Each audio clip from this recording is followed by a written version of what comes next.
Hello friends, मैं संजय और आप सबका एक बार फिर से स्वागत करता हूं। और आज से हम लोग पढ़ने वाले हैं, आपके लिए विज्ञान लाए हैं जो कि 10वीं है की क्लास की है। ठीक है, ये सभी जहां जहां आपके जिस जिस राज्य में एनसीईआरटी बुक्स लगती हैं वहाँ सब के लिए ये उपयोगी होगा। तो यानी कि इसमें हर राज्य के बच्चे देख सकते हैं। ठीक है, ये किसी विशेष राज्य के लिए नहीं है, ये एनसीईआरटी की विज्ञान आपकी जो क्लास 10th की है बोर्ड एग्जाम की, उसकी विज्ञान है जो कि एनसीईआरटी स्पेशल जीत बैच आपके लिए लाया गया है। ठीक है, इसमें कंप्लीट आपकी साइंस कराई जाएगी, थ्योरी के साथ साथ कंप्लीट थ्योरी के साथ साथ क्वेश्चन आंसर भी, प्रश्नोत्तर भी आपको समझाए जाएंगे और लिखाए जाएंगे। ठीक है, उसकी पीडीएफ भी आपको कहाँ मिलेगी हम आपको लास्ट में बताएंगे। तो देखिए, लेक्चर 1 है अध्याय 7 जो कि जीव विज्ञान का पार्ट है। जीव जनन कैसे करते हैं हम लोग ये समझेंगे। जीव जनन कैसे करते हैं, इसमें आपके जो क्लास 10th का है इसमें पौधों के बारे में भी है और पशुओं यानी कि जीवों के बारे में भी है, मनुष्य के बारे में भी है। ठीक है, तो हम लोग दोनों का पढ़ेंगे, पौधों का और मनुष्यों का दोनों का पढ़ेंगे। ठीक है, ये थ्योरी चैप्टर है। आप अभी प्रश्नोत्तर जब कराया जाएगा तो यहाँ पे प्रश्नोत्तर लिखा होगा जो कि न्यू एनसीईआरटी न्यू सिलेबस जो आया है उसके लिए है। पेज नंबर 125 से 131 तक हम लोग आज समझने वाले हैं। ठीक है, बिल्कुल। तो हम लोग सबसे पहले इसको पढ़ने से पहले हम लोग देख लेते हैं जीव विज्ञान आखिर कितने चैप्टर हमारे कोर्स में है, कौन कौन से चैप्टर रसायन के हैं, कौन कौन से फिजिक्स के हैं। इसको थोड़ा सा 1 मिनट हम लोग समझ लें तो ज़्यादा बेहतर होगी, क्योंकि नेक्स्ट चैप्टर डिसाइड करने में आसानी हो जाएगी। चलिए हम आपको सबसे पहले ये बता देते हैं कि हमारे सिलेबस में कितने चैप्टर हैं, कौन से रसायन है, कौन से जीव विज्ञान है, कौन सा भौतिक शास्त्र है। ठीक है, तीनों का हम लोग थोड़ा देख लेते हैं, कितने पार्ट आपके पर्यावरण है। ठीक है, उसके बाद हम आपको कंटिन्यू 7 पार्ट ये जो है इसको हम आपको पढ़ाते हैं। ठीक है, चलिए देखते हैं। जैसा कि आप लोग देख पा रहे हैं यहाँ पे ये अध्याय 1 है जो कि रासायनिक अभिक्रिया एवं समीकरण, ये रसायन विज्ञान का पार्ट है यानी केमिस्ट्री जिसे हम कहते हैं इंग्लिश में। अध्याय 2 अम्ल क्षारक एवं लवण, ये हम लोगों ने 2 कंप्लीट कर लिया। इसकी थ्योरी भी डिटेल में थ्योरी और साथ में इसके बीच बीच की जो प्रश्नावलियाँ होती हैं जहाँ क्वेश्चन दिए होते हैं उसको भी हम लोगों ने किया हुआ है, समझा भी है और आपको हमने पीडीएफ भी दी है। ठीक है, और इसके अभ्यास के प्रश्नोत्तर भी मैंने आपको लिखाए हैं, पूरा पीडीएफ बना के हमने समझाया है और पूरा डिटेल में। ठीक है, इसकी पीडीएफ कहाँ मिलेगी आपको हम आपको लास्ट में बताएंगे। ठीक है, अध्याय 3 जो है धातु और अधातु, ये भी नहीं पढ़ाया गया है चैनल पे अपने। कार्बन एवं इसके यौगिक, ये भी नहीं पढ़ाया गया। केमिस्ट्री के 2 पार्ट हो चुके हैं, अभी 2 पार्ट बाकी है। ठीक है, यानी 4 पार्ट आपका रसायन विज्ञान है। क्या है? रसायन विज्ञान, केमिस्ट्री है। अध्याय 5 से जो जैव प्रक्रम है, अध्याय 6 में नियंत्रण एवं समन्वय है, अध्याय 7 में जीव जनन कैसे करते हैं, 8 में जो अनुवांशिकता, ये 4 पार्ट जो आपके हैं 5 से लेके 8 तक, ये आपके जीव विज्ञान है। ठीक है, क्या है? जीव विज्ञान है। इसी की डिमांड आ रही थी कि सर कुछ अब आपने रसायन के 2 पार्ट करा दिए हैं तब जीव विज्ञान के करा दीजिए। तो सबसे पहले 7 और 8 की बात की गई क्योंकि थोड़ा सा जटिल है ना, इनको कहा कि थोड़ा सा कम समझ में आ रहे हैं तो इनको सर पहले समझा दीजिए। तो हम लोग 7 करेंगे, उसके बाद 8 करेंगे। जब ये खत्म हो जाएगा तो 6-7 या फिर आप कहेंगे तो आपके लिए फिजिक्स यानी कि भौतिकी लाके हम आपको पढ़ा देंगे। अध्याय 9 से प्रकाश परावर्तन तथा अपवर्तन, अध्याय 10 में मानव नेत्र तथा रंग बिरंगा संसार, ये फिजिक्स का पार्ट है, नहीं भौतिक विज्ञान का है। ठीक है, विद्युत धारा के चुंबकीय प्रभाव, ये 4 पार्ट जो 9 से लेके 12 तक है ये आपकी भौतिक शास्त्र है, भौतिक विज्ञान है। अध्याय 13 में पर्यावरण है, हमारा पर्यावरण बहुत आसान है, कोई दिक्कत नहीं। ठीक है, फिजिक्स में थोड़ी समस्याएं जाती हैं क्योंकि इसमें आंकिक प्रश्न भी होते हैं, सिद्धांत भी होते हैं, व्यंजक होते हैं बहुत सारे लगाने के लिए, तो थोड़ा सा इसमें मैथ भी होती है, इसलिए थोड़ा सा ये कठिन होता है। तो चलिए हम लोग आज देखेंगे जीव जनन कैसे करते हैं। 7 अध्याय आपका। ठीक है, आपने समझा 4 पार्ट आपके में रसायन है और 4 पार्ट आपके क्या है? जीव विज्ञान, और 4 पार्ट आपकी भौतिकी है और 1 पार्ट आपका पर्यावरण है। ठीक है, तो चलिए आइए हम लोग 7 पार्ट में चलते हैं और उसको पढ़ते हैं। जैसा कि आप देख पा रहे हैं यहाँ पे अध्याय 7 है जो कि जीव जनन कैसे करते हैं, ये हम लोग सबसे पहले देखते हैं। ये एक पिक्चर लगी हुई जो कि आगे ये पिक्चर हम लोग आपको एक्सप्लेन करेंगे। ठीक है, तो चलिए देखते हैं इसमें क्या दिया गया है। जीवों के जनन की क्रिया विधि पर चर्चा करने से पूर्व आइए हम एक मूलभूत प्रश्न करें। क्या है, क्या डाउट होता है? ठीक है, कि जीव जनन क्यों करते हैं, जीव जनन क्यों करते हैं, सबसे बड़ा क्वेश्चन है। वास्तव में पोषण, श्वसन अथवा उत्सर्जन, पोषण का मतलब होता है जो चीज़ें हम खाते हैं हमें प्रोटीन वगैरह मिलते हैं, कार्बोहाइड्रेट वगैरह, एनर्जी मिलती है, ऊर्जा मिलती है, वो सब क्या है? पोषण है। श्वसन क्या है? जो हम सांस लेते छोड़ते हैं, श्वसन होगा। उत्सर्जन यानी कि जो हम यानी कि व्यर्थ चीज़ों को जो हम बाहर निकालते हैं, ठीक, चाहे वह चाहे मलमूत्र हो या फिर पसीने वगैरह हो या फिर कोई व्यर्थ चीज़ें हों, ठीक है, उसको हम लोग बाहर उत्सर्जित कर देते हैं। तो वो चीज़ें हैं जैसे आवश्यक जैव प्रक्रियाओं की तुलना में किसी व्यस्त यानी जीव को जीवित रहने के लिए जनन आवश्यक नहीं है। भाई सांस लेने के लिए जरूरी नहीं कि सांस हम तभी ले पाएंगे जब हम जीव को जनन करेंगे। जीव का जनन का मतलब होता है, जीवों का जनन मतलब अपने समान दूसरी संतति को जन्म देना, यानी अपने बच्चों को जन्म देना। ठीक है, वो क्या कहलाता है आपका जीव जनन कहलाता है। ठीक है, अजीव में सभी आ जाते हैं जो जीवित होते हैं, चाहे पौधे हों चाहे मनुष्य हों। ठीक है, बिल्कुल। तो बताइए क्या पोषण यानी हमें कुछ आहार लेने के लिए क्या जरूरी है कि हम जीव जनन करेंगे तभी हम आहार ले पाएंगे? ऐसा नहीं है। उस श्वसन हम सांस तभी ले पाएंगे, क्या हम जीव जनन करें तभी हो, अपने समान दूसरे संतति को दूसरे बच्चे को जन्म दें तभी क्या हम सांस ले पाएंगे? नहीं। उत्सर्जन हम तभी कर पाएंगे क्या जनन करें? ऐसा नहीं है, इनके लिए आवश्यक नहीं है। ठीक है, हाँ। दूसरी ओर जीवों को संतति उत्पन्न करने के लिए अत्यधिक ऊर्जा व्यय करनी पड़ती है।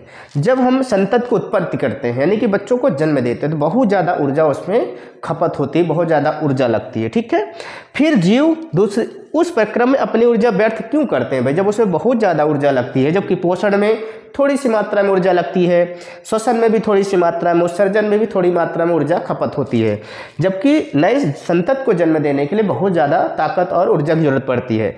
फिर हम लोग इसमें क्यों ऊर्जा वेस्ट करते हैं, ये सवाल बड़ा है, जो उसके जीवित रहने के लिए आवश्यक ही नहीं है। हमारे जीवित रहने के लिए इससे कोई लेना देना नहीं है, फिर हम लोग क्यों ऐसा करते हैं भाई, ये एक सवाल बनता है।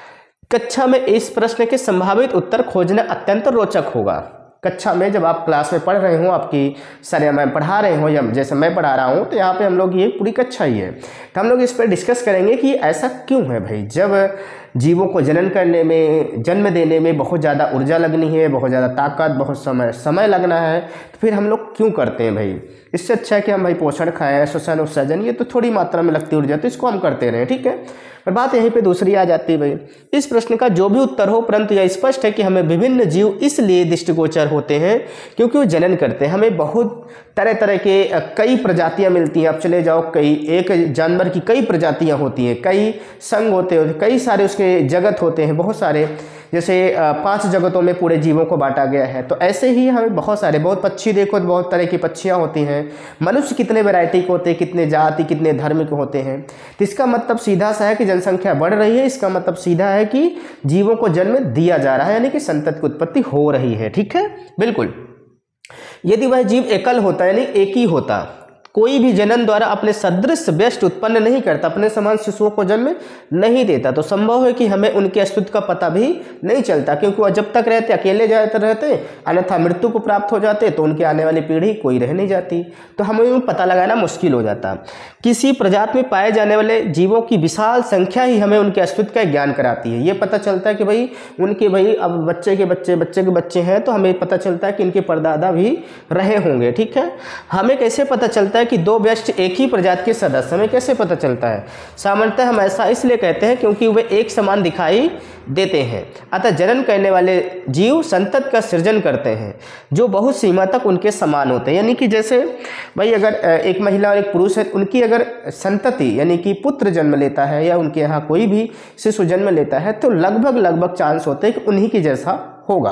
तो हम इससे पता लगा लेते हैं कि इन्हीं का वो पुत्र यानी कि आपका शिशु है। ठीक है, बच्चा है, तो इससे हम पता लगा लेते हैं। ठीक है, तो यहाँ पे एक सवाल जो पूछा गया शुरू से मैं आपको बता दूं कि जीव जनन फिर क्यों करते हैं, क्योंकि उसमें ऊर्जा बहुत लगती है। तो जीव जनन इसलिए करते हैं अपनी पीढ़ी को बढ़ाने के लिए। ठीक, अपने वंश को बढ़ाने के लिए जीव क्या करते हैं, जनन करते हैं। ऐसे ही पेड़ पौधे भी नए पौधों को जन्म क्यों देते हैं, ताकि वो अपनी प्रजाति, अपनी जाति, अपने वंश को आगे बढ़ा सके। ठीक है, तो अपने वंश को आगे बढ़ाने के लिए जीव जनन करते हैं। ठीक है, इसका आंसर मैंने आपको बता दिया। खैर आगे चलते हैं, 7.1 में देखते हैं क्या दिया गया है आपके, इसको थोड़ा समझते हैं। ठीक है, क्या जीव पूर्णतः मतलब पूरी तरह से अपनी प्रतिकृति का सृजन करते हैं। प्रतिकृति मतलब डुप्लीकेट, सेम। सृजन मतलब होता है उत्पन्न करना। तो क्या जीव जब जन्म देते हैं, जैसे एक महिला पुरुष है तो उनके अगर पुत्र जन्म लेता है या पुत्र या फिर शिशु कोई भी बच्चा हो, तो क्या सेम टू सेम 100% उन्हीं के जैसा दिखता है?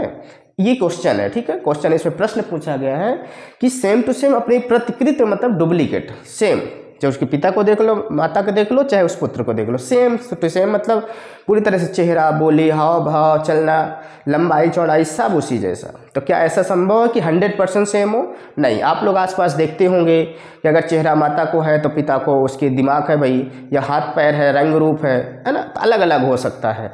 जो पूरी तरह से कोई माता को पड़ जाता है, कोई पूरी तरह से पिता को पड़ जाता है, कोई दोनों को पड़ जाता है, कोई और पीछे चला जाता है, माता पिता दोनों को नहीं पड़ता है। तो वो कई तरह के होते हैं, लेकिन इसमें एक सवाल किया गया तो इसी को डाउट को आपको क्लियर करेगा यहाँ पे। ठीक है, ये किस कारण से एक समान भी हो सकते हैं, एक किस कारण से एक समान नहीं भी होते हैं, वो कैसे होता है, ये इसका आंसर यहाँ पे आपको मिलेगा।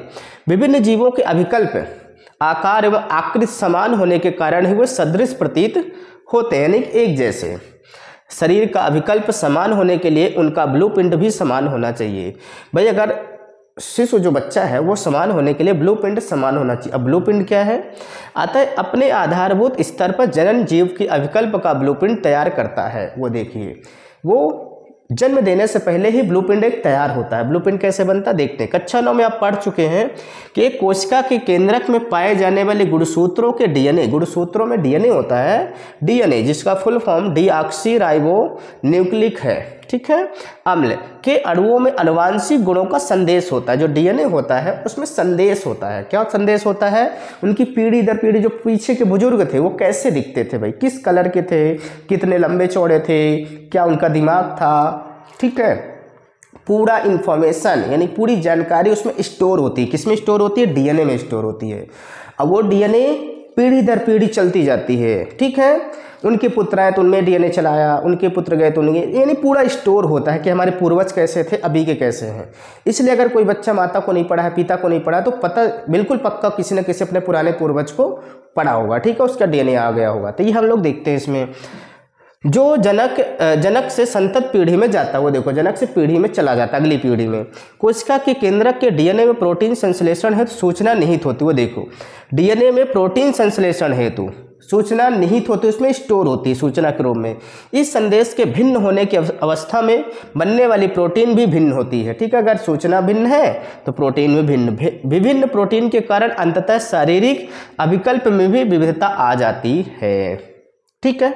संदेश के भिन्न होने की अवस्था में, अगर संदेश भिन्न है, अलग अलग है, उनकी पहली पीढ़ी कुछ और थी, उनकी दूसरी पीढ़ी कुछ और है, तो संदेश तो डाउट होगा ही। और जब डाउट होगा तो प्रोटीन भी ऐसा बन जाएगा जो भिन्न होगी, तो हमारा चेहरा, आकार, आकृति, भावनाएं सब बदल जाएंगी, ठीक है, तभी अलग अलग हो जाती हैं, ठीक है। अतः जनन की मूल घटना डीएनए की प्रतिकृति बनना है, ठीक है, यानी कि डीएनए की जो डुप्लीकेट बनता है वही मेन है। अगर सेम टू सेम डीएनए की डुप्लीकेट बन गया तो सेम टू सेम पुत्र होगा, जो पुत्र होगा वो सेम टू सेम दिखेगा।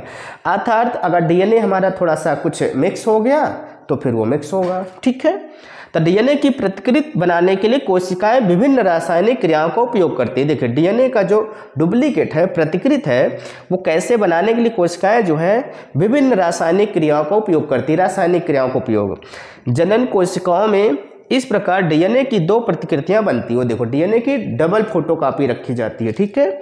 उनका एक दूसरे से अलग होना आवश्यक, उनका एक दूसरे से अलग होना आवश्यक क्या है। दोनों प्रतिकृतियां, दोनों डुप्लीकेट अलग अलग होंगी, क्या होंगी? अलग अलग। परंतु डीएनए की एक प्रतिकृति को मूल कोशिका में रखकर दूसरी प्रतिकृति को उससे बाहर निकाल देने से काम नहीं चलेगा। आप सोचो दो डुप्लीकेट है भाई, एक फोटोकॉपी की 2 डुप्लीकेट बन गए, ठीक। तो अब ये दोनों क्या है? अलग अलग है, ठीक। तो जरूरी नहीं कि जो इसके जैसा सेम हो तो उसको बचा लो, बाकी जो अलग है उसको हटा दो, इससे काम नहीं चलेगा, समझ गए। तो ये करा कि मूल कोशिका में रखकर दूसरी प्रतिकृति को उससे बाहर निकाल देने से काम नहीं चलेगा, क्योंकि दूसरी प्रतिकृति के पास जैव प्रक्रमों के अनुरक्षण हेतु संगठित कोशिका संरचना तो नहीं होगी। इसलिए डीएनए के प्रतिकृति बनने के साथ साथ दूसरी कोशिकी संरचनाओं का सृजन भी होता है, यानी कि दोनों योगदान करती हैं। क्या करती हैं? दोनों योगदान होती, दोनों का होना जरूरी है, ठीक है। इसके बाद डीएनए की प्रतिकृतियां विलग हो जाती हैं, परिणामतः एक कोशिका विभाजित होकर 2 कोशिकाएं बनाती हैं। जब एक कोशिका विभाजित होगी तो 2 कोशिकाएं बनाती हैं, ठीक है। यह दोनों कोशिकाएं अद्यप एक समान है, दोनों कोशिकाएं एक समान, परंतु क्या ये पूर्ण रूप से समान है? नहीं। इस प्रकार का प्रश्न उत्तर इस बात पर निर्भर करता है कि प्रतिकृति की प्रतिक्रियाएं कितनी यथार्थता से संपादित होती हैं। हम तभी सेम टू सेम अपने पिता जैसे होंगे या माता जैसे जब हमारी जो यहाँ पे कोशिकाएं बनी हैं, ठीक है, क्या बनी है, कोशिकाएं बनी हैं, ये डिपेंड करता है कि कितनी शुद्धता से बनाई गई है या बनी हुई है, ठीक है। उसकी जो डुप्लीकेट बनी है वो कितना सही है, संपादित होती। कोई भी जैव रासायनिक प्रक्रिया पूर्ण रूपेण विश्वसनीय नहीं होती, ये बिल्कुल कन्फर्म नहीं होता कि सेम ही होगा। अतः यह अपेक्षित है कि डीएनए प्रतिकृति की प्रक्रिया में कुछ विभिन्नता आ जाएगी। जब प्रतिकृति बनेगी यानी डुप्लीकेट बनेगा, कुछ न कुछ विभिन्नता आ जाएगी, ना डिफरेंट होगा, ठीक है। बिल्कुल हो सकता है कि कुछ विभिन्नताएं इतनी उग्र हों कि डीएनए की एक नई प्रतिकृति अपने कोशिकीय संगठन के साथ साथ संयोजित नहीं हो पाए। कुछ कुछ इतनी अलग हो जाती हैं कि उनकी एक पीढ़ी या दो पीढ़ी में कोई ऐसा है ही नहीं जो कि तीसरी पीढ़ी का बच्चा आ गया है। अब उसको कैसे पता लगाएंगे कि हमारी पीढ़ी का है कि नहीं है, ठीक। तो कभी कभी पूरी तरह से डिफरेंस हो जाता है, अलग हो जाता है, ठीक है। तो इसका मतलब ये नहीं कि वो हमारे घर का नहीं, भाई कोई ना कोई पीछे की पीढ़ी रहा होगा, ठीक है। इस प्रकार की संतत कोशिका मर जाती हैं। दूसरी ओर डीएनए प्रतिकृति की अनेक विभिन्नताएं इतनी उग्र नहीं होती, अतः संतत कोशिकाएं समान होते हुए भी किसी न किसी रूप में एक दूसरे से भिन्न होती हैं। तो देखो सब डीएनए के डुप्लीकेट के ऊपर डिपेंड करता है, कुछ न कुछ उसमें डिफरेंट होती हैं। जनन में होने वाली यह विभिन्नताएं जैव प्रक्रम का आधार है। वो देखिए जनन में जो विभिन्नताएं हो जाती हैं वही तो क्या है, जैव विकास का आधार है। यही तो इसका विकास है जिसकी चर्चा हम अगले अध्याय में करेंगे, क्या क्या डिफरेंस होता है, क्या क्या नहीं। तो कुल मिला के अगर बच्चा माता को पढ़ा है, पिता को या बब्बा को या फिर अपने कोई पुराने पूर्वज, तो सब डीएनए का खेल है। क्या है, डीएनए का जो प्रतिकृति बनाता है, डुप्लीकेट बनाता है और आने वाली पीढ़ी को ट्रांसफर करता है। कैसे ट्रांसफर होता है मतलब अध्याय 8 में देखेंगे, लेकिन अभी इसमें क्या देखेंगे, आगे बात करते हैं। विभिन्नता का महत्व क्या है। आखिर जो डीएनए ऐसा नहीं कर सकती कि भाई एक ही डुप्लीकेट बनाए और वो भी सेम बनाए, हमारी यानी कि जो संतान आने वाली है वो भी हमारे जैसे ही हो, ठीक है, विभिन्नता ना हो, अलग अलग ना हो। क्यों ये जरूरी है भाई कि सेम ना हो, या विभिन्नता क्यों जरूरी है, अलग अलग होना क्यों जरूरी है भाई, सेम टू सेम होना क्यों जरूरी नहीं, इसका अपना एक अलग महत्व होता है भाई। तो विभिन्नता का महत्व हम लोग देखते हैं कि जो अलग अलग हो जाते हैं तो उसका अपने आप में क्या महत्व है, ठीक है, ये देखते हैं। तो देखिए यहाँ पे दिया गया है, जनन के दौरान डीएनए प्रतिकृति का अविरोध है जीव की शारीरिक संरचना एवं डिजाइन के लिए अत्यंत महत्वपूर्ण है, जो उसे विशिष्ट निकेत के योग्य बनाती है। अतः किसी प्रजाति की समष्टि के स्थायित्व का संबंध जनन से है, सही बात है, परंतु निकेत में अनेक परिवर्तन आ सकते हैं जो जीवों के नियंत्रण से बाहर है, यानी हमारे कंट्रोल में नहीं होता भाई कि हमारा पुत्र कैसा होगा कैसा नहीं। पृथ्वी का ताप कम या अधिक हो सकता है, जल स्तर में परिवर्तन अथवा किसी उल्का पिंड का टकराना इसके कुछ उदाहरण हैं। यदि एक समष्टि अनेक निकेत के अनुकूल है तथा निकेत में कुछ उग्र परिवर्तन आते हैं तो ऐसी अवस्था में समष्टि का समूल विनाश भी संभव है, यानी पूरी तरह से अलग होना या पूरी तरह से सेम होना, ये भी एक उग्र परिवर्तन है।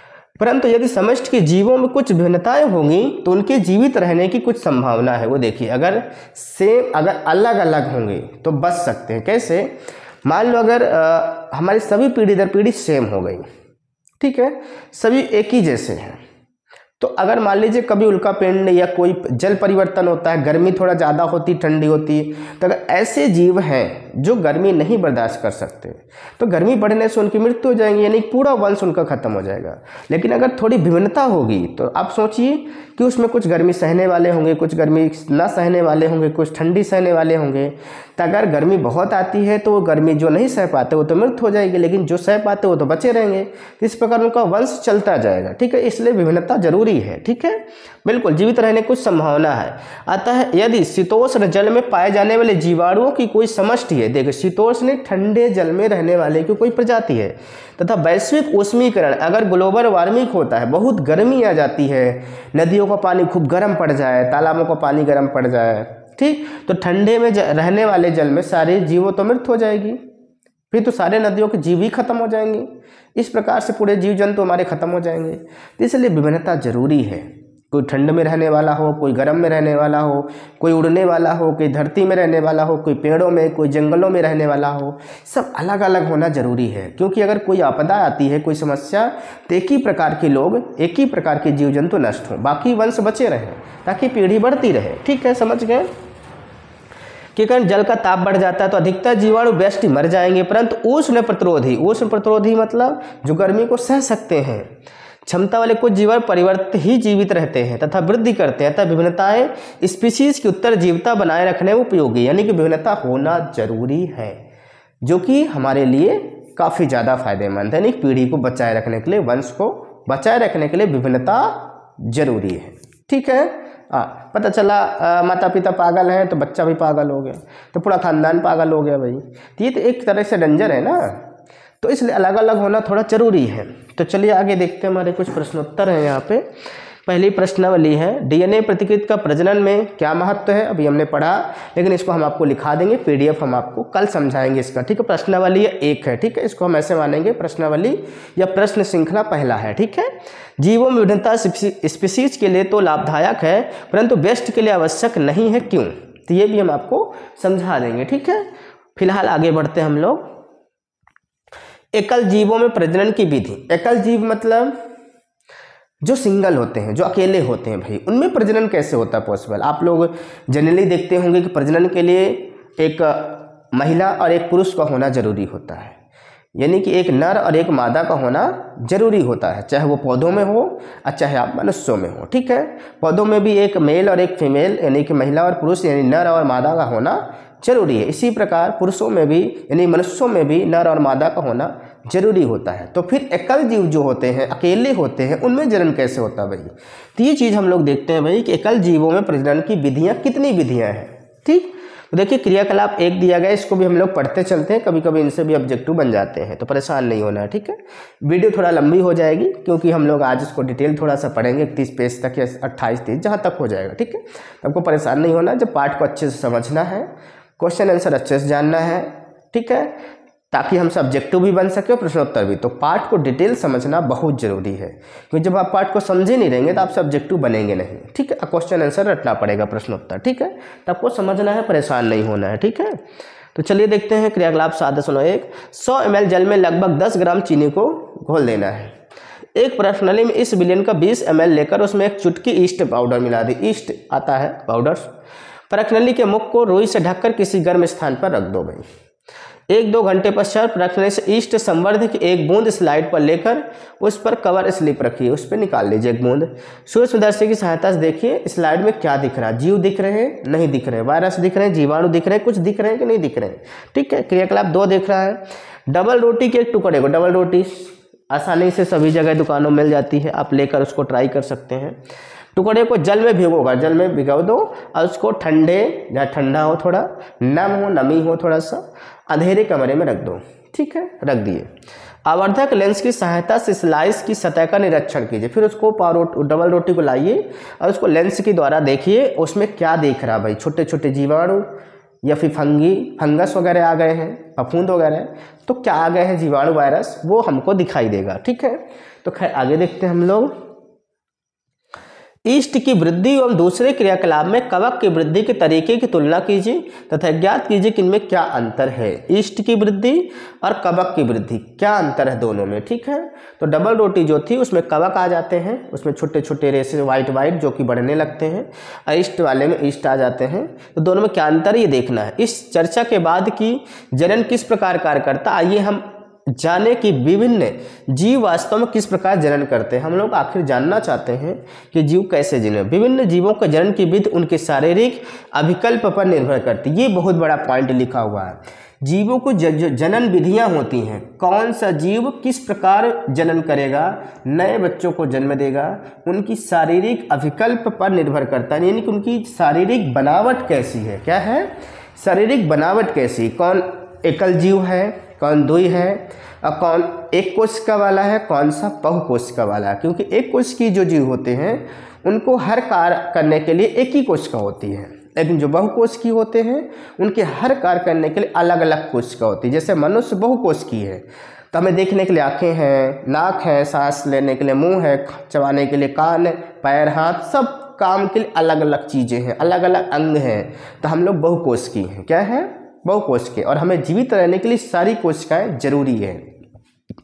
और जो एकल जीव होते हैं जैसे अमीबा वगैरह अभी आगे मिलेगा आपको, तो उनको जीवित रहने के लिए मस्त एक कोशिका जरूरी है। ठीक है, तो आगे देखते हैं विखंडन। ये किन में होता है विखंडन? कौन सी विधि है भाई? जनन की विधि है। कौन सी है?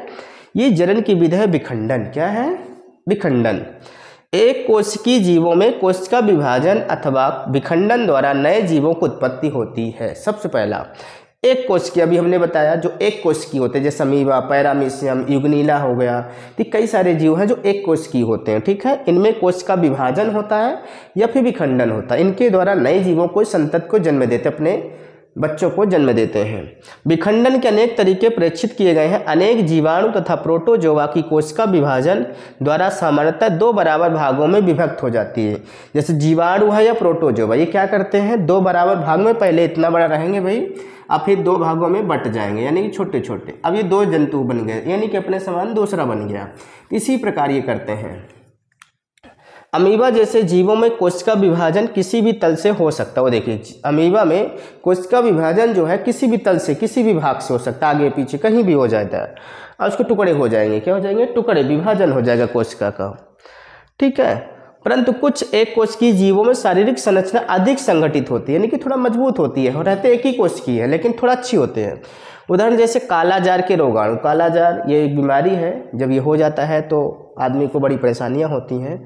लेशमानिया में कोशिका के एक सिरे पर कोड़े के समान सूक्ष्म संरचना होती है। ऐसे जीवों में द्विखंडन एक निर्धारित तल से होता है। द्विखंडन होता है, इसके दो टुकड़े हो जाएंगे और वो नया जीव बन जाएगा। जैसे मलेरिया परजीवी होता है, मलेरिया इंसानों को हो जाता है, काफ़ी दिन तक रहता है, एक प्रकार की वायरस ही है, इनके लिए दवा लेनी पड़ती है।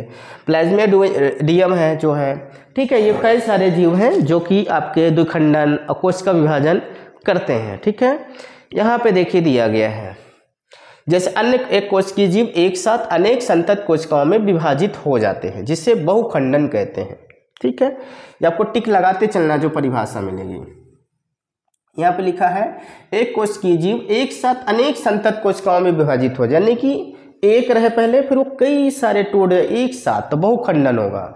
अब केवल एक रहे और वो दो भागों में टूट जाए तो द्विखंडन है। क्या है? द्विखंडन है। ठीक है, दूसरी ओर इष्ट कोशिकाओं से छोटे मुकुल उभर कर कोशिका से अलग हो जाते हैं, थोड़े थोड़े मुकुल। ठीक है, वो हम आपको दिखाएंगे, जैसे स्वतंत्र रूप से वृद्धि करते हैं, जैसा कि हम क्रियाकलाप 7.1 में देख चुके हैं। ये देखिए यहाँ पे है अमीबा है, ये क्या है? अमीबा ये है। ठीक है, ये क्या करता है? पहले ऐसा दिखता है। ठीक, ये एक कोशिकीय जीव है। क्या है? एक कोशिकीय जीव है। ठीक है, तो एक किस्म में देखो यहाँ पे अंदर थोड़ा सा ये क्या है? कोशिका द्रव्य भरा हुआ है, और ये एक कोशिकीय होता है। इसके हर कार्य के लिए, सांस लेने के लिए, उत्सर्जन करने के लिए, रोने गाने के लिए, सब के लिए इसके पास एक ही कोशिका है ना। ये सब त्वचा से ही करता है, स्किन से ही करता है सब। भोजन भी करना हुआ तो स्किन से कर लेता है, उत्सर्जन भी करना हुआ तो स्किन से कर लेता है, सब कुछ स्किन से कर लेता है। अब देखिए, जब ये जब नए संतति को जन्म देता है, ठीक है, तो ये कैसे करता है जनन? तो पहले इस तरह रहता है, फिर इस तरह थोड़ा सा हिस्सा कटने लगता है। ये देखो कोशिका द्रव्य का हिस्सा थोड़ा सा बटने लगता है दो भागों में। ये देखिए बट गया, इधर बट गया, ये देखिए बटकर यहाँ से अलग हो गया। एक इधर अमीबा चला गया, एक अमीबा इधर, ये द्विखंडन है। क्या है? जब एक जीव दो भागों में बट जाए वो द्विखंडन है। ठीक है, दो भागों में। तो ये बट गया भाई, इसमें भी कोशिका द्रव्य थोड़ा सा आ गया, इसमें अब इसको भी काट दो तो इसमें कोशिका द्रव्य थोड़ा सा भी चला गया तो अमीबा बन गया नया। अमीबा यानी नष्ट जल्दी नहीं होता, ठीक है, मरता नहीं है। ठीक, तो ये चीज हमारे देखा। बहुखंडन मतलब एक जीव बहुत सारे बन जाए, जैसे हम आपको देख रहे हैं यहाँ पे लेशमानिया में द्विखंडन हो रहा है। ये देखिए लेशमानिया का चित्र है, ये पहले इस तरह रहता है, धागेनुमा संरचना इधर रहती है। इसकी देखिए आँख यानी कोशिका द्रव्य जैसा रहता है, ये है बना हुआ है। यहाँ पे क्या होता है भाई? पहले देखिए यहाँ पे एक ही पूंछ होती पतली सी, जो बाल रेसे जैसा है। फिर जब इसको नए संतति को जन्म देना होता अपने समान, तो इसकी एक रेशा निकलता है यहाँ से। ठीक, और जैसे ही ये रेशा बड़ा होता है उसके साथ कोशिका द्रव्य का भी विभाजन हो जाता है दो भागों में। देखिए दो भागों में हो रहा है, और यहाँ से ये पूंछ बड़ी हो रही, रेशा देखिए, और दो भागों में बट गया। जैसे ही ये बराबर हो जाता है इनके बीच यहाँ से कटना चालू हो जाता है, और ये कट कर यहाँ से अलग हो जाते हैं, यानी नया जीव बन जाता है, दो भागों में बट गया। तो ये अभी लेशमानिया एक था, अब यहाँ पे दो हो चुके हैं। ठीक, तो इस प्रकार से ये संरचना बन जाती है, यानी कि जैसे ही इनको उस जनन करना होता तो उसके अकॉर्डिंग ये काम चालू कर देते हैं। समझ गए? बिल्कुल। ये प्लाज्मोडियम है जो कि बहुखंडन होता है। ये एक रहता है लेकिन इसके अंदर बहुत सारे रहते हैं। जब ये फूटता है ना तो एक साथ है हजारों, सबों, 200, 500 इससे नए जीव जन्म लेते हैं, तो ये बहुखंडन कहलाता है। तो बहुखंडन आपसे पेपर पूछा जाएगा किस में होता है, तो आपको बता देना है प्लाज्मोडियम में। किसमें? प्लाज्मोडियम में। और द्विखंडन किस में होता है? लेशमानिया में और अमीबा में। ठीक है, तो ये आपको ध्यान रखना है। क्लियर?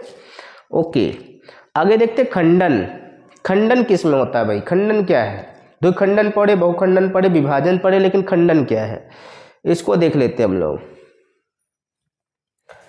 तो सरल संरचना वाले बहुकोशिकीय जीवों में जनन की सरल विधि कार्य करती है।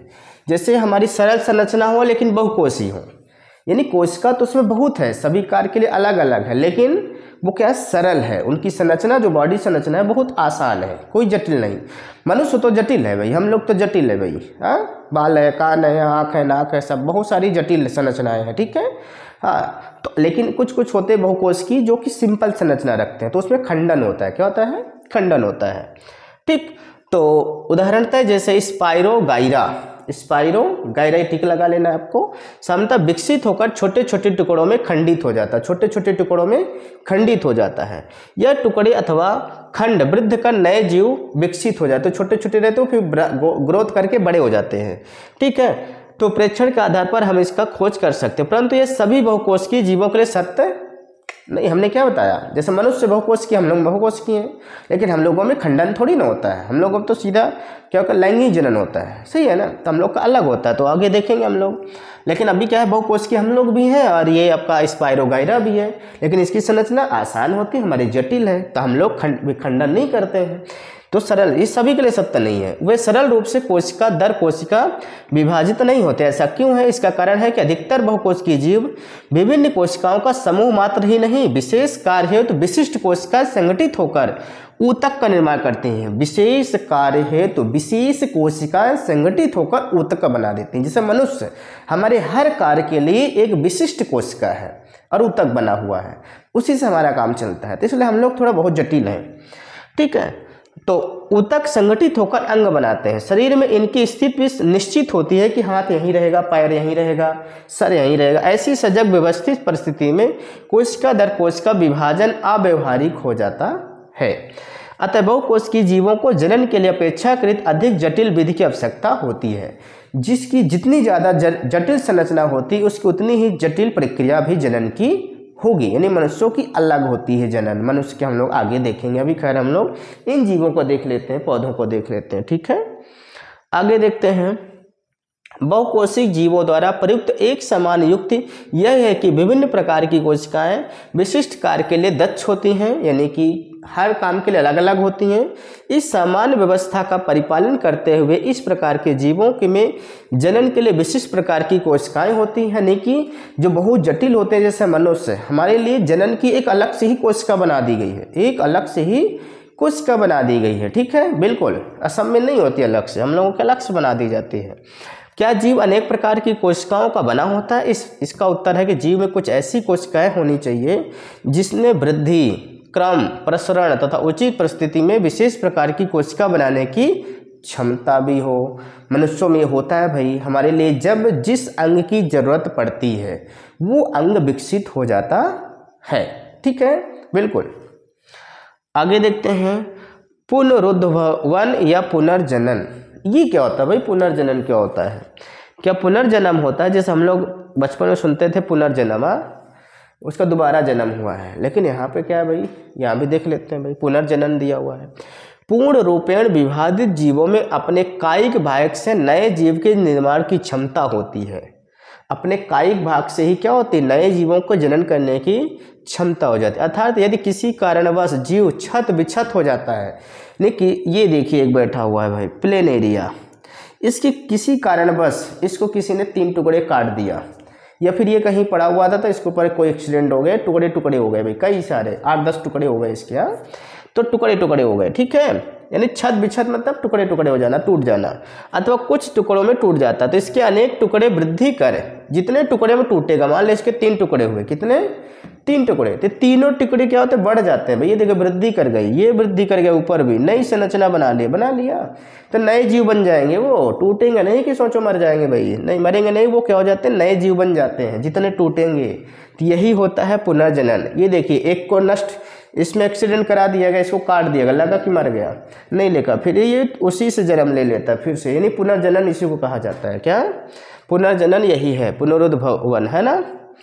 तो देखिए इसमें किसमें होता है भाई, उदाहरण हाइड्रा में होता है, प्लेनेरिया होता है। ये 2 बहुत फेमस एग्जाम्पल, इनको आपको ध्यान रखना है, हाइड्रा और प्लेनेरिया। जैसे सरल प्राणियों को यदि कई टुकड़ों में काट दिया जाए तो प्रत्येक टुकड़ा विकसित होकर पूर्ण जीव का निर्माण कर देता है, यह पुनरुद्भवन कहलाता है। ठीक, तो ये आपको यहाँ से यहाँ टिक लगा लेना है पुनरुद्भवन का, ठीक, पुनर्जनन का। ठीक, तो ये होगा पुनरुद्भवन यानी पुनर्जनन के विशिष्ट कोशिकाओं द्वारा संपादित होता है। इन कोशिकाओं के कम प्रसरण से अनेक कोशिकाएं बन जाती हैं। वो देखिए अनेक कोशिकाएं बन गई। कोशिकाओं की समूह से परिवर्तन के दौरान विभिन्न प्रकार की कोशिकाएं एवं ऊतक बनते हैं। देखिए परिवर्तन के दौरान कई सारी कोशिकाएं अपने से बन जाती हैं। यह परिवर्तन बहुत व्यवस्थित रूप एवं क्रम से होता है, जिसे परिवर्धन कहते हैं, परंतु पुनरुद्भवन जनन के समान नहीं है। इसका मुख्य कारण यह है कि प्रत्येक जीव के किसी भी भाग को काटकर सामान्यतः नया जीव उत्पन्न नहीं होता है, यानी नया जन्म नहीं है, ये उसी का पुनर्जनन है। इसको हम नए यानी कि नए पौधे हम नहीं कह सकते, नए जीव नहीं कह सकते, ठीक है। ये नया जीव नई अपने समान नई संतत नहीं है, ये वही संतत टुकड़े होकर वृद्धि कर गई है, यानी कि उसी का पुनर्जनन हुआ है। ऐसा मनुष्यों में होता तो मनुष्यों को एक्सीडेंट होता है, कोई काट के फेंक देता है तो मनुष्य मरे ही ना, जितने भाग कर दे उतने मनुष्य बन जाए, वो तो ताकतवर हो जाएगा भाई। तो ये चीज़ें यहाँ पे इनमें पाई जाती है प्लेनेरिया में, तो काफ़ी खतरनाक है ना, ठीक है। चलो आगे देखते हैं हम लोग। पुनर्जनन हम लोगों ने समझ लिया। मुकुलन देखते हैं, बहुत अच्छा है मुकुलन है, ठीक है, ये बहुत अच्छा लग रहा है भाई, इसकी हमने पिक भी लगा रखी है ना। हाइड्रा जैसे कुछ प्राणी पुनर्जनन की क्षमता वाली कोशिकाओं का उपयोग मुकुलन के लिए करते हैं। हाइड्रा में कोशिकाओं के नियमित विभाजन के कारण, ये देखिए हाइड्रा में क्या होता है, कोशिकाओं के नियमित विभाजन होता रहता है, कारण एक स्थान पर उभार विकसित हो जाता है। वो देखिए उभार जैसे नए होना है, तो अभी हम बताते हैं आपको। यह उभार मुकुल वृद्धि करता हुआ नन्हे जीव में बदल जाता है तथा पूर्ण विकसित होकर जनक से अलग होकर स्वतंत्र जीव बन जाता है। कैसे बनता है भाई, देख लेते हैं। ये देखिए आपको देख रहा है यहाँ पे, तो पहले ये है भाई हाइड्रा है। जब इसको नया जीव जन्म देना होता है तो क्या करता है, किसी अंग से यहाँ पे थोड़े से ग्रोथ होता है, उभार आता है, उभार आया, ये देखिए निकला, ये मुकुल कहलाता है, ठीक है। उसके बाद इस तरह जीव बना, उस तरह और बड़ा हो जाता है। जब इसमें आ जाती हैं ऐसे तो यहाँ से अपने मूल जीव से अलग हो जाता है और ये अपने आप में एक अलग बन जाता है। क्या बन जाता है, अलग। तो इसको हम कह सकते हैं कि ये नए जीव हुआ है। तो हाइड्रा में मुकुलन होता है। मुकुलन किस में होता है, हाइड्रा में, ठीक है।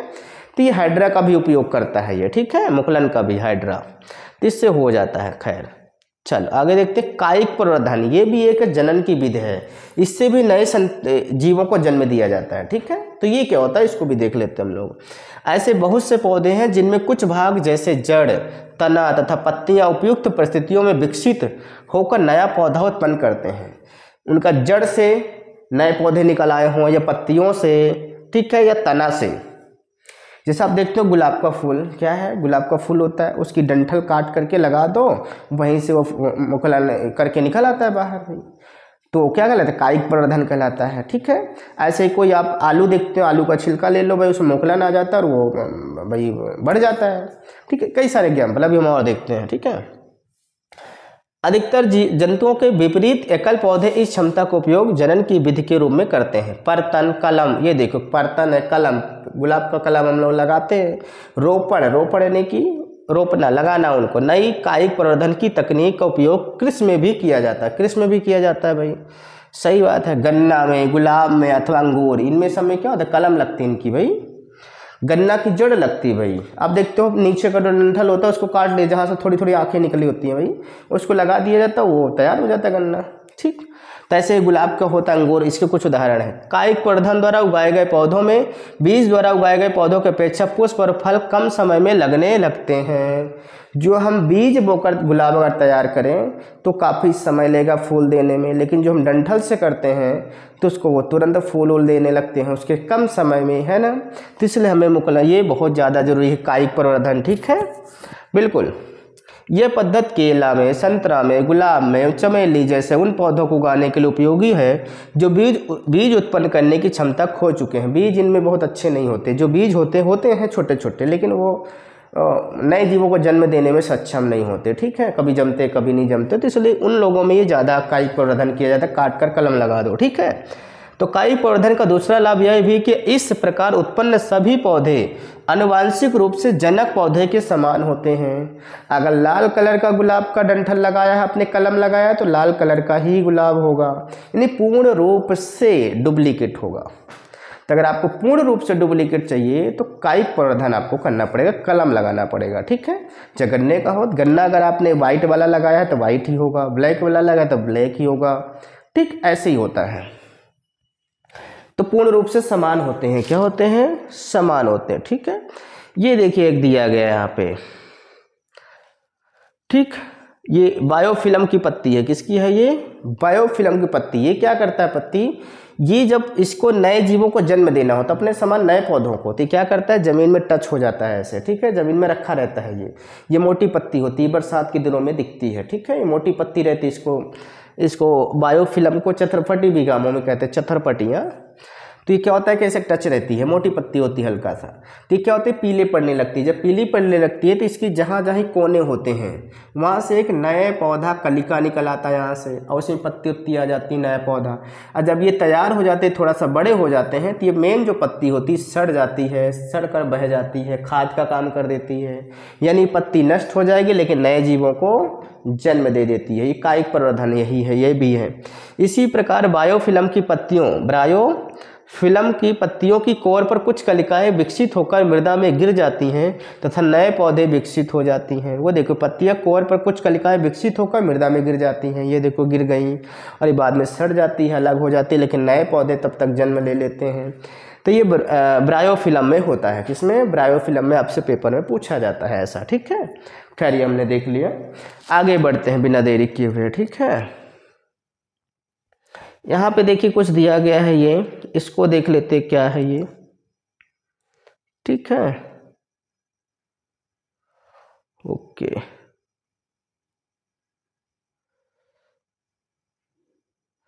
चलो ये लास्ट टॉपिक है, इसको ख़त्म कर लेते हैं, उसके बाद फिर हम लोग नेक्स्ट वीडियो में पढ़ेंगे, ठीक है। तो खैर ये हमारा ख़त्म हो जाए, ठीक है, परेशान नहीं होना है। ऊतक संवर्धन क्या है, ऊतक संवर्धन क्या है भाई, अभी तक हम लोग कोशिकाओं का देख रहे थे, ऊतक का दे रहा भाई। देखिए ऊतक संवर्धन तकनीक में पौधे के ऊतक अथवा उसकी कोशिकाओं को पौधों के शीर्ष से वर्धमान भाग से पृथक कर नए पौधे उगाए जाते हैं। शीर्ष भाग यानी ऊपर की मुंडी काटकर भैया पौधे की। इन कोशिकाओं को कृत्रिम पोषक माध्यम में रखा जाता है, जिससे कोशिकाएं विभाजित होकर अनेक कोशिकाओं का छोटा समूह बनाते हैं, जिसे कैलस कहते हैं। कैलस को वृद्धि एवं विभेदन के हार्मोन उपयुक्त एक अन्य माध्यम में स्थानांतरित करते हैं। पौधों को फिर मिट्टी में रोप देते हैं, जिससे कि वो वृद्धि कर विकसित पौधे बन जाते हैं। ऊतक संवर्धन तकनीक द्वारा किसी एकल पौधे से अनेक पौधे संकरण मुक्त परिस्थितियों में उत्पन्न किए जा सकते हैं। इस तकनीक का उपयोग सामान्यतः सजावटी पौधों के संवर्धन में किया जाता है। जो आजकल सजावटी पौधे होते हैं, डेकोरेशन के लिए छोटे छोटे गमलों में रखे होते हैं पौधे होते हैं, असली के, प्लास्टिक के नहीं, उनमें ज़्यादातर ये किया जाता है। उनके छोटे ऊपर के हिस्से से काट करके उसको नए पौधों में डाल दिया जाता है और वो फिर बड़े हो जाते हैं धीरे धीरे, है ना। तो ये ऊतक संवर्धन है, क्या है, कायिक संवर्धन नहीं है, ये ऊतक संवर्धन है, ठीक है। बीजाणु समासंग क्या है, ये लास्ट टॉपिक है, इसको हम लोग देख लेते हैं, खैर, ठीक है। बीजाणु समासंग क्या है, अनेक सरल बहुकोशिकीय जीवों में, सरल बहुकोशिकीय, सरल शब्द लगा हुआ, बहुकोशिकीय जटिल बोलेगा तो मनुष्य आ जाएगा, जीवों में विशिष्ट जनन संरचनाएं पाई जाती हैं। क्रियाकलाप 7.2 में हमने देखा था, ब्रेड पर धागे के समान कुछ संरचनाएं आ गई थी, फंगस टाइप की विकसित। यह राइजोपस का कवक जाल है, क्या है, राइजोपस का कवक जाल होता है, ठीक, ये राइजोपस है ये, ठीक। जो आपने ब्रेड पर धागे नुमा संरचना देखा था, असल में इस तरह होती है वो, ये राइजोपस होता है। जो ब्रेड आपने भिगाकर अंधेरे कमरे में रख दिया था, एक्टिविटी में हमने पढ़ा था, तो अंधेरे कमरे में जो सफ़ेद सफ़ेद रेशे दिखते हैं ना, जो कभी कभी अचारों में दिखते हैं, अचार में होते हैं ना, अचार खराब हो जाता है तो उसमें सफ़ेद सफ़ेद हो जाते हैं, तो ये यही होता है एक्चुअल में, यही सफ़ेद सफ़ेद इस तरह का होता है। वो क्या होता है, इस तरह का। अगर एक अचार खराब हुआ है तो उसको अगर आपने अलग नहीं किया ठीक से, और वो थोड़ा सा ज़्यादा फफूंद आ गया उसमें सफ़ेद सफ़ेद, तो फिर पूरे अचार में फैल जाता है धीरे धीरे। आप देखते हो एक सड़ता है, फिर दूसरा पूरा डब्बा सड़ जाता है। तो क्यों, इसका कारण हम बताते हैं आज राइजोपस में। तो इस तरह होता है भाई राइजोपस, ये बड़ा सा होता है इस तरह। फिर इसके में देखिए गोल गोल बना हुआ है, यही जनन करता है। ये बीजाणु से भरा होता है। क्या होता है, इसके अंदर बहुत सारे बीज होते हैं।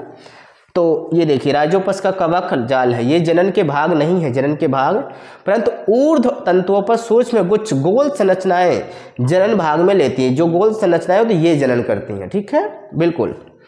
गुच्छ बीजाणुधानी है, जो ये क्या है, गुच्छा बना हुआ है।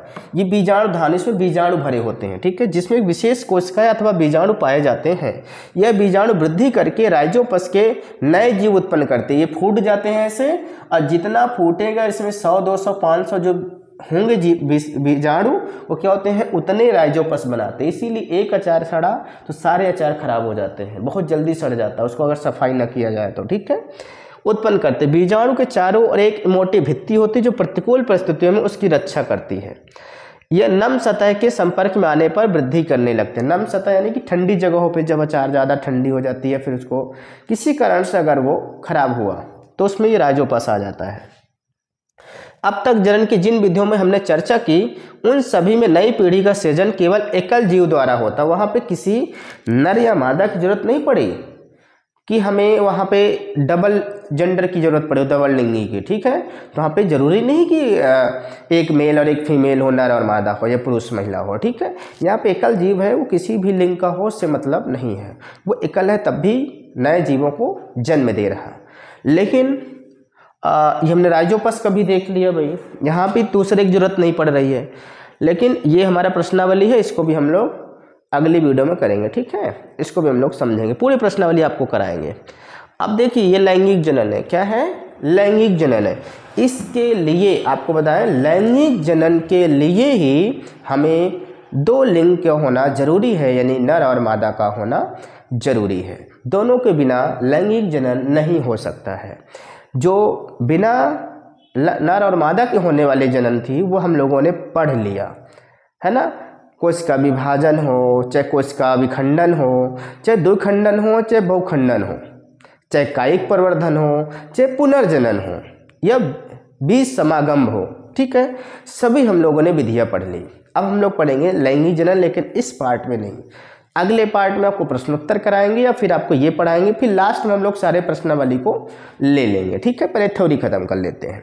तो हम लोग नेक्स्ट वीडियो में पढ़ेंगे लैंगिक जनन, जो कि थोड़ा सा हम आपको दिखा देते हैं क्या क्या हम लोग पढ़ने वाले हैं अगली वीडियो में। लैंगिक जनन हम लोग पढ़ेंगे, इसमें मेन रूप से लैंगिक जनन जो कुछ फूल होते हैं, फ्लावर, ठीक है, तो उनमें लैंगिक जनन कैसे होता है, ठीक है। कुछ पौधे होते हैं जिनमें लैंगिक जनन होता है, कुछ मनुष्य में तो होता है लैंगिक जनन, ठीक है, तो हम लोग देखेंगे। लेकिन कुछ अभी हमने जीव देखे, पौधे देखे, उनमें नहीं होता है भाई, हाँ। तो इसमें हम लोग देखेंगे कुछ फ्लावर और कुछ मनुष्य, फूल। तो लैंगिक जनन प्रणाली क्यों आवश्यक है भाई, यहाँ हम लोग इसमें पढ़ेंगे हम लोग बहुत सारे। तो ये देखिए हम लोग फूलों में बारे में देखेंगे लैंगिक जनन, पुष्पी पौधों में लैंगिक जनन, पुष्पी पौधों में लैंगिक जनन कैसे जरूरी, इसके लिए दो होना जरूरी है। ये देखिए यहाँ पे दे पुंकेसर, स्त्री केसर, ये क्या है आपकी औरत और ये क्या है पुरुष है, इनका दोनों का होना जरूरी है इसके जनन के लिए। अब बताओ अगर यहाँ पे एक लिंगी होगा तो नहीं होगा, तो इनमें भी जनन होता है, फूलों में भी लैंगिक होना है। और उसके बाद हम लोग पढ़ेंगे आपके फूलों में तो पढ़ ही लेंगे, खैर मनुष्यों में दिया है, इसमें क्या दिया है, मनुष्य में दिया है आप में, ठीक है। जैसे यहाँ पे ये देखिए मनुष्य में दिया है नर जनन तंत्र कैसा होता है, नर जनन तंत्र, ठीक है, जो पुरुषों का है। उसके बाद मादा जनन तंत्र महिलाओं का। तो ये जो होते हैं पूरा इसमें ये लैंगिक जनन में आता है, क्या आता है, लैंगिक जनन में आता है। तो ये हम लोग सारा अगले पार्ट में देखेंगे लैंगिक जनन कैसे होता है फूलों में और मनुष्यों में, ठीक है। हाँ, तो ये चीज़ हम लोग समझने वाले हैं। आई होप कि आज आपको हमने जो आपको पढ़ाया, जितनी विधि हमने पढ़ाई इस चैप्टर में, आई होप कि आपको समझ में आई होगी। अगर नहीं आई तो आप दोबारा रिपीट करके आप वीडियो को सुने, समझे और बुक पास में रखें, बुक और रफ रखें। जो मेन परिभाषाएं मिलती जाती हैं उनको आपको अंडरलाइन कर लेना है पेंसिल से, हाईलाइट कर लेना। हाईलाइटर एक 20 रुपये का 15-20 रुपये खरीद लीजिए, उसको हाईलाइट करते जाइए ताकि पेपर टाइम पर केवल रिविजन करें आप, ठीक है। तो आई होप कि आपको समझ में आया होगा। और आपके दोस्त भी आपके साथ कक्षा में पढ़ रहे हैं तो आप उनको भी वीडियो शेयर कर सकते हैं, उनके लिए हेल्पफुल होगी, ठीक है। और नए हैं चैनल पे तो सब्सक्राइब कर सकते हैं। और हाँ, पीडीएफ हमने बोला था कहाँ मिलेगी, तो आपको वीडियो के नीचे डिस्क्रिप्शन बॉक्स में आप जाएंगे, जब क्लिक करेंगे तो वहाँ पे नीचे आपको हमारे व्हाट्सअप चैनल, ग्रुप नहीं चैनल पे आपको चैनल का लिंक मिलेगा। आप वहाँ से ज्वाइन कर लीजिए हमारे चैनल को, व्हाट्सअप के, हमारे फेसबुक पेज को, हमारे टेलीग्राम चैनल को। तो टेलीग्राम चैनल में और व्हाट्सअप चैनल में पीडीएफ जाएगी, ठीक है। तो आपको वहाँ से देख लेना है, ठीक। तो वहाँ आप जुड़ जाएं। तो आई होप कि हम लोग मिलते रहेंगे, हम लोग मिलते हैं नेक्स्ट वीडियो में। तब तक सभी को bye bye and take care.